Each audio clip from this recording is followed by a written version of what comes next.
इनको सबक सिखाओ। ये तमाम लोग जानते हैं कि हमको दबाना है, इनको डरा कर रखो, इनको मार कर रखो, इनको गुर्बत में मुब्तला कर दो, इनसे इंसाफ मत करो। मजलिस इत्तेहादुल मुस्लिमीन इसके खिलाफ लड़ाई लड़ रही। और नरेंद्र मोदी कहती है कि मैं मुस्लिम महिलाओं का सुरक्षा दूंगा उनको। हिंदुस्तान के वजीर आजम, आप और महिलाओं का सुरक्षा, आप पहले एक काम करो मोदी साहब, आप गुजरात की हमारी भाभी से इंसाफ कर लो। पहले गुजरात की भाभी से इंसाफ कर लो, वो बेचारी भी तड़प रही है।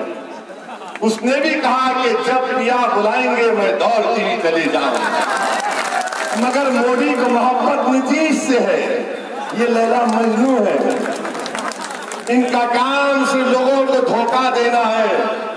एक कहता है कि मेरे बिहार में ऐसा नहीं करने दूंगा, मगर हर बराबर मोदी के साथ रहेंगे। नीतीश कुमार और मोदी याद रखो, अब इंशाअल्लाह ताला नविश्ते दीवार पढ़ लो, अब तुम्हारा सियासी खातिमा होने का वक्त आ चुका है इंशाअल्लाह ताला।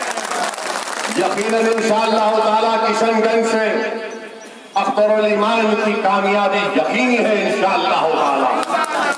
मैं हवा देख रहा हूं अख्तरुल ईमान के हक में फैल रही है और इंशाअल्लाह ताला 18 तारीख के आते आते ये तूफान की शक्ल अख्तियार कर जाएगी पूरे किशनगंज में। मुझे पूरा यकीन है कि अख्तरुल ईमान की तारीख में किशनगंज का हर नौजवान, हर बुजुर्ग, हर आलिम, हर मसलक, हर मकतब, हर फिरके के लोग हमारी माँ और बहन अख्तरुल ईमान के अपने अपने वोट का इस्तेमाल करेंगी, क्योंकि आज आपको एक आवाज की जरूरत है हिंदुस्तान की पार्लियामेंट में।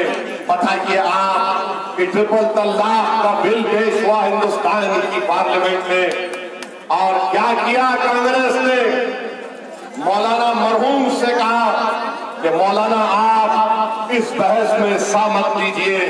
दुनिया जानती है कि मौलाना मरहूम असरारुल्लाह कासमी दारुल देवबंद के आलिम थे, मगर इसके बावजूद भी ये कांग्रेस पार्टी ने उन्हें बोलने नहीं दिया। कौन था जो हिंदुस्तान की पार्लियामेंट में खड़े होकर, मैं आपसे पूछ रहा हूं, जो मुस्तफा जाने रहमत पर लाखों सलाम पढ़ने वाले हैं, जो सब उम्मत के मकी है, जो कमली वालों के कमली वाले की गुलामी का दावा करते हम तमाम लोग, बताओ हिंदुस्तान की पार्लियामेंट में किसने खड़े होकर दलाल के साथ मोदी की आंखों में आंखें डालकर कहा कि ये जो तुम कानून बनाने जा रहे हो ये हिंदुस्तान के संविधान के खिलाफ है, ये मुस्लिम महिलाओं के खिलाफ है, ये हमारी शरीयत में मदाखलत है। बताओ कांग्रेसियों, क्या तुमने 2017 में मोदी का साथ नहीं दिया इस बिल के ऊपर? मैं अकेला खड़े होकर पार्लियामेंट में तरमीम पेश कर रहा था कि जहां पर मुस्लिम महिला का नाम है उसको निकालकर खाली खवातीन का नाम आ जाए ताकि तमाम खवातीन को इंसाफ मिले। तो कांग्रेस पार्टी ने मेरा साथ नहीं दिया, बीजेपी ने मेरा साथ नहीं दिया, बल्कि दोनों मिलकर मजाक उड़ा रहे थे मेरा और कह रहे थे कि ओवैसी तुम अकेले हो, तुम जो तरमीम मूव कर रहे हो, पेश कर रहे हो, उसको शिकस्त होगी। तो मैं उनसे पुकार कर कह रहा था कि यहाँ इस ऐवान में तो शिकस्त खा लूंगा, मगर हशर के मैदान में शिकस्त नहीं खाऊंगा। मैं जिम्मेदारी को निभा रहा हूँ ताकि कल जब मुझसे पूछा जाएगा कि बताओ जो तुझको जिम्मेदारी दी गई थी तूने क्या किया, तो कम से कम मैं खड़े होकर तो कहूंगा कि मैं गुनाहगार सही, मगर परवरदिगार जब उस ऐवान में वक्त नमरूद और फिरौन थे मैंने हक अदा करने की कोशिश की। अगर उस दिन ऐवान पार्लियामेंट में अख्तरुल ईमान जैसा एक एमपी मेरे साथ होता तो खुदा की कसम हिंदुस्तान की लोकसभा की दरो दीवार को हिला देता। अगर कोई साथ नहीं दिया, इसीलिए आज आपसे अपील करने आया हूं कि आप अख्तरुल ईमान को कामयाब करिए। अलीगढ़ मुस्लिम यूनिवर्सिटी का कैंपस है, कोई पूछने वाला नहीं है। तालीम के लिए कैंपस बनाया गया है, सीमांचल के बच्चों के तालीमी मुस्तकबिल को अच्छा करने के लिए, मगर पैसे बंद कर दिए गए। मेरे अजीज दोस्तों और बुजुर्गों, आपको अपनी पार्टी को मजबूत करना है। मैं आपके सामने गुजारिश कर रहा हूं कि आपने असेंबली में तो हमारा साथ नहीं दिया, मगर इस बार पार्लियामेंट का चुनाव है, सीमांचल के मुस्तकबिल का सवाल है।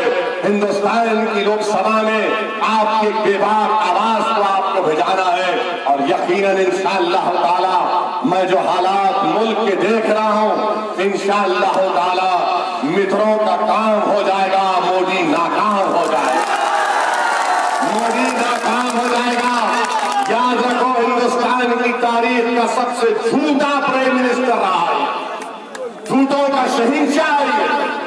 ये झूठों का बादशाह जो सिर्फ झूठ बोलता है, ये झूठ बोलते रहता है। मेरे अजीज दोस्तों और बुजुर्गों, मैं आपसे गुजारिश करने आया हूं कि 18 अप्रैल के दिन सुबह के अपने घर से निकलिए और अपने पोलिंग परसेंटेज को उसमें बढ़ाइए, कामयाब करिए, अख्तर अल ईमान को कामयाब करिए। यही चंद गुजारिशात मुझे आप अज़ान की बात आई तो मालूम हुआ कि जावेद बैठा हुआ था, पंजाब का मिनिस्टर तकरीर कर रहा था, अज़ान हो रही थी और ये जावेद में इतनी हिम्मत नहीं थी कि रुक जा अज़ान कर। अरे अज़ान के दौरान जावेद तू अज़ान के लिए अपने कांग्रेस के लीडर की तकरीर को बोलते रहो, अज़ान का कोई मतलब नहीं।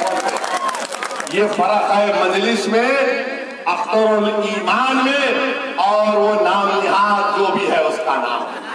बहरहाल मेरे भाई 371 की लड़ाई है, मोदी की लड़ाई 370 की है, हमारी लड़ाई 371 की है। और संविधान में, हिंदुस्तान के आईन में इस बात की इजाजत है कि जो मुल्क में सबसे पिछड़ा इलाका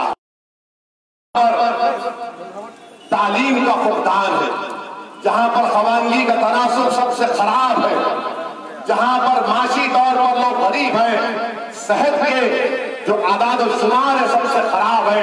चलिए आर्टिकल 371 के तहत एक प्राइवेट मेंबर्स बिल मैंने पेश किया है और हमारी लड़ाई 371 की जारी रहेगी।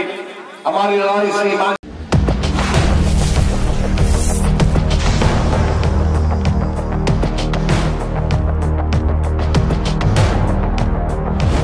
आपने हमारे चैनल को अभी तक सब्सक्राइब नहीं किया है तो यहाँ पर रेड कलर का सब्सक्राइब बटन दिख रहा है, उसे क्लिक करें और हमारे चैनल को सब्सक्राइब कीजिए और साथ ही साथ बेल आइकन को भी क्लिक कीजिए, जिससे आपको ताज़ा अपडेट मिलती रहे।